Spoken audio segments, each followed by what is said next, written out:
Yes. Apanya? Oh. Mari. Ayo, Alex.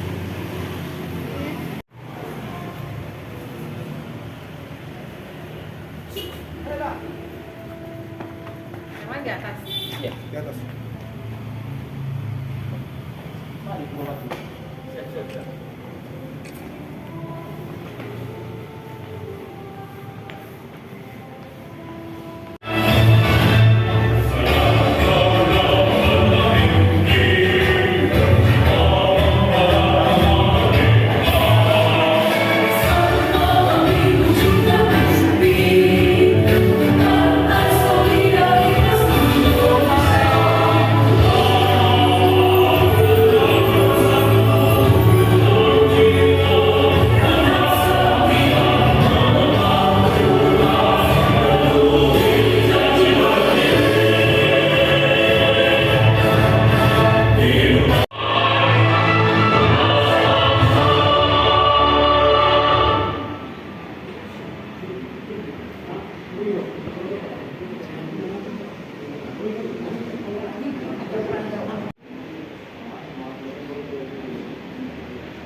26 Mei tahun 2024 resmi dibuka.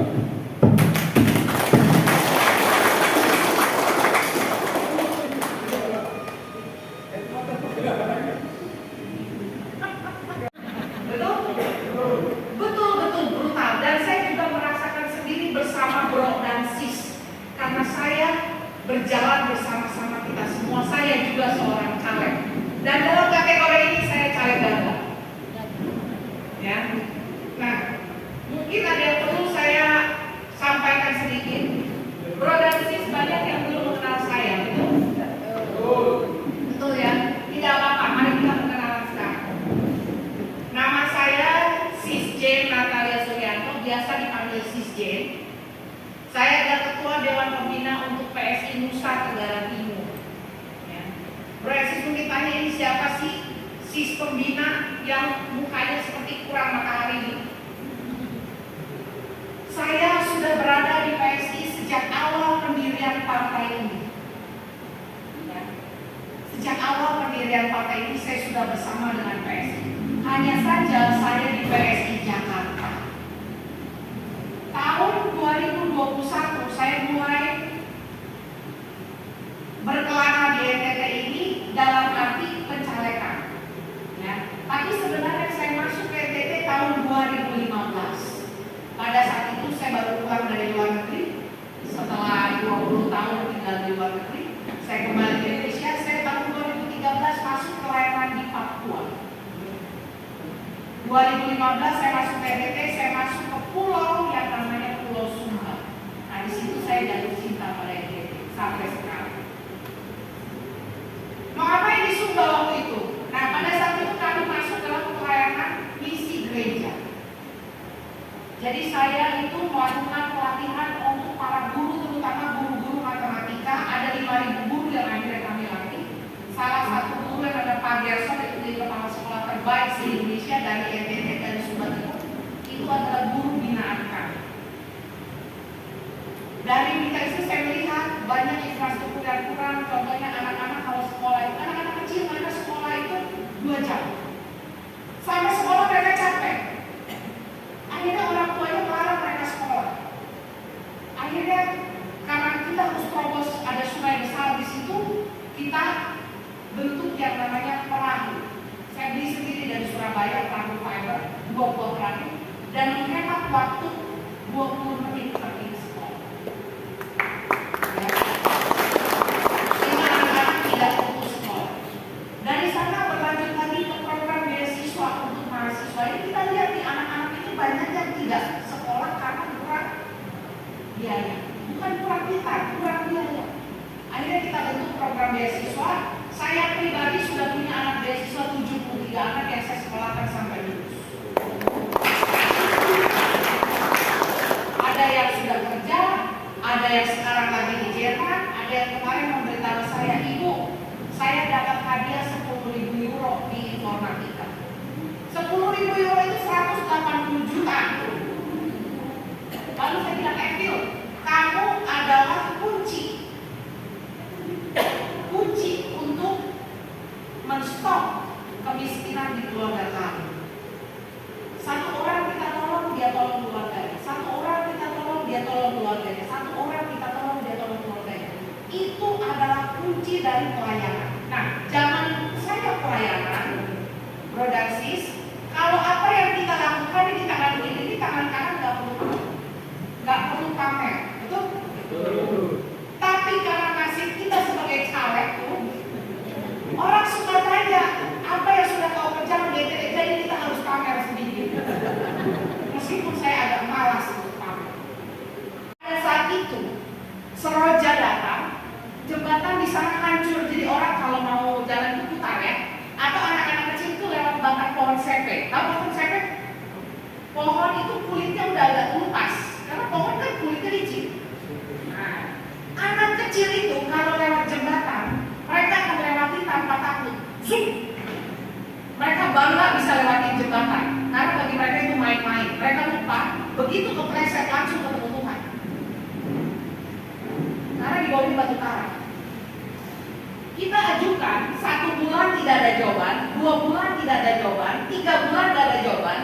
Akhirnya kita berpikir, saya dengan Dr. Chris, ketua DPW yang sekaligus dokter yang sering mengadakan pengobatan gratis, kita berkontribusi bersama. Kita bilang, Chris, ini kalau kita menunggu Pemda untuk membantu membangunkan jembatan kembali, mungkin nanti pada satu hari sudah tak kedua kalinya.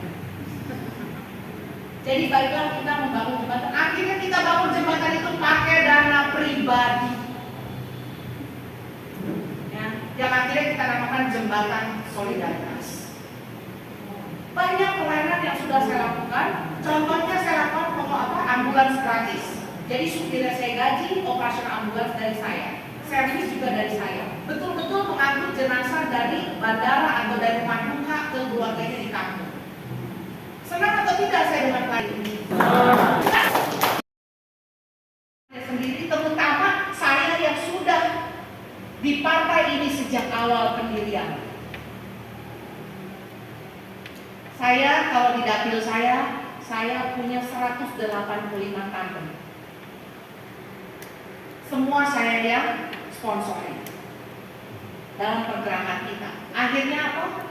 Banyak hal-hal yang kita kerjakan, kita hadir di masyarakat. Saya memberi contoh, saya terjun langsung, saya bertemu dengan 54.000 masyarakat secara langsung, bukan pakai stiker. Apa yang sudah saya alami? Saya pernah alami yang namanya ban pecah di Bonai Bais Malaka tuh.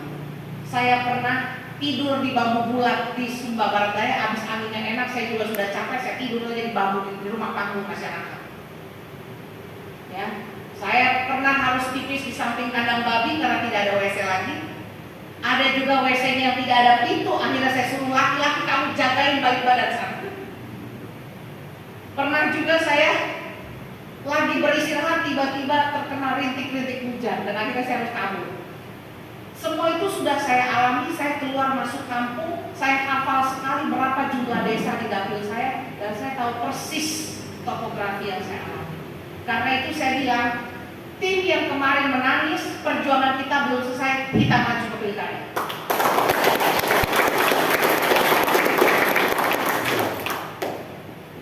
Orang bilang begini, Francis, yang perlu saya tekankan. Ibu Jane bukan orang NTT, katanya begitu. Saya bilang betul, saya bukan orang NTT. Saya berani tantang apa yang kamu tahu tentang NTT. Kalau kamu tahu lebih banyak dari saya mungkin. Sekarang begini, Ibu Jen bukan orang NTT, kita hanya pilih orang NTT. Bro dan sis, di sini ada yang pernah memilih sama Tuhan ketika lahir untuk rambutnya agak lurus dan muka agak putih. Ada yang pilih begitu? Tidak. Ya. Ada yang berdoa sama Tuhan pengen lahirnya rambutnya agak terang, dengan kulit agak pink-pink gitu. Ada? Kita tidak bisa memilih untuk lahir di mana jadi orang Betul? Tapi kalau itu propaganda yang dilakukan pada saat pemilu, itu sudah membuktikan kalau orang itu tidak bisa berbuat apa-apa. Karena yang kamu bawa adalah sesuatu yang tidak bisa dibuat.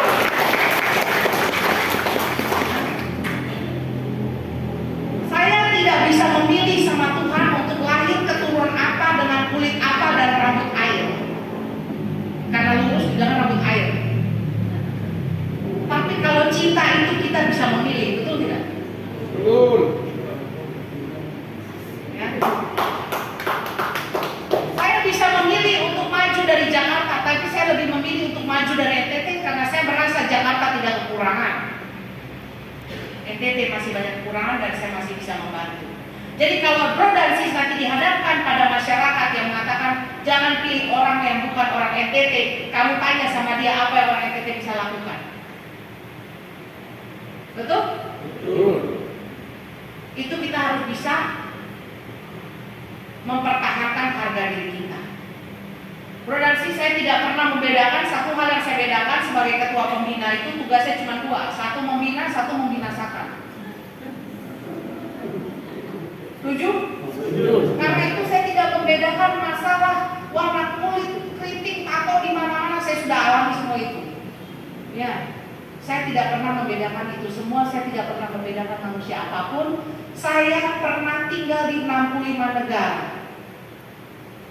Ya, terutama waktu saya lama di Amerika itu kuning sama hitam, hitam sama putih, putih sama abu-abu, laki-laki pun sama laki-laki, coba. Betul. Jadi buat saya itu solidaritas, PSI, toleransi itu adalah akar kita semua dan saya tidak pernah membedakan caleg-caleg saya. Saya ingat satu poin di mana waktu itu kita takut pemilu tertutup, ingat? Pada saat pemilu tertutup banyak caleg datang sama saya, Ibu kok ini bagaimana Sis? Ini saya ini nomor urut 6, saya nomor urut 4, saya nomor urut 8. Nanti kalau kita bikin stiker baliho tandem itu nanti kalau pemilu tertutup cuma yang nomor 1 sama nomor 2. Saya bilang, saya tidak peduli kamu nomor berapa, kamu mau kerja atau tidak? Mau, ayo kita buat.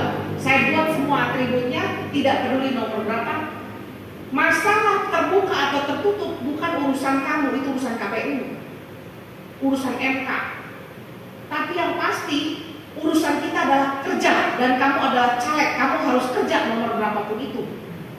Jadi akhirnya kita kerja dan ternyata terbukti kita sudah gas pengumuman pemilu terbuka. Bayangkan kalau kita tidak kerja, pemilu terbuka, mereka hilang langkah. Tapi kita sudah jauh lebih depan dan curi start. Akibatnya apa? Akibatnya kita di daerah timur memiliki 21 kursi, Bro dan Sis. 7 dari dapil sini yang bukan dapil saya, tapi dapil saya kita 21 kursi. Saya agak sedikit menyesal tidak menggarap dapil ini, tapi waktu itu saya jujur tidak punya waktu. Karena area ini luas, saya 12 kabupaten, ya. Bayangin, TTS aja satu kabupaten itu 266 desa. Satu desa satu hari itu, maka saya 1 tahun dari TTS. Sumba Timur itu 172 desa. Satu hari satu desa, saya 172 hari hanya Sumba Timur, saya bisa dimaki-maki sama yang lain. Karena saya ada 12 kabupaten. Maka itu saya jujur tidak punya kemampuan dan waktu yang cukup untuk menggarap ND. ND cukup main-main ke Kelimutu akhirnya. Justru orang yang bawa ND ini besar. Jadi kuncinya kita itu nggak perlu pemimpin yang pintar-pintar amat, tapi pemimpin yang mau kerja, karena biasanya pintar-pintar banget itu kagak mau kerja. Setuju? Jadi paket komplit ini ada di Bro Awal. Bukan saya bilang Bro pintar ya. Tapi satu hal yang saya tahu adalah dia kerjanya rajin. Dengan segala kekurangan yang ada, dia membawa perahu PSI ini dari 0 menjadi 3 menjadi 4 kursi. Dan itu kami sangat berterima kasih. Jadi kemenangan, saya bilang sama Bro Awal, 2019 pemilu pertama ini kita langsung 3 kursi. Pemilu 2024 kita 4 kursi. Nanti 2029 kita meja, kursi, sofa, aspas yang kita sikat. Tapi